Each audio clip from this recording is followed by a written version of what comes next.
area from where we're going to be harvesting the hair follicle. We're going to do a FUE technique. This is a scarless technique where we use the sleeves, the drill sleeves, and these follicles are harvested individually.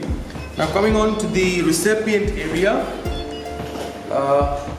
So we've got a patient lying in this position because patient is not very comfortable with us shooting the entire face. So yeah, right now this is the band we're going to give. So he's got like a severe grade 6 balding.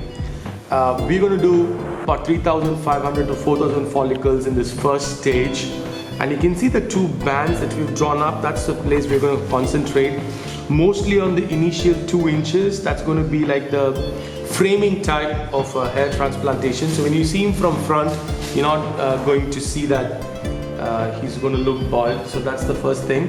And thereafter, after 9 months, if he needs, then we're going to put in the rest of the areas. Alright, so it's going to take about 5 hours for us. Here at Richardsons are very careful about safety. Safety is our first priority. So even though hair transplantation is a local anesthesia procedure, which means that you can do them in setups that really don't need an operating theatre, but we do them in the operating theatre, monitor the vitals, have an anesthesiologist with us for safety's sake. And here we also have NABH accreditation, and this is one of the rules for that. But it's really good for the patient that everything is in control.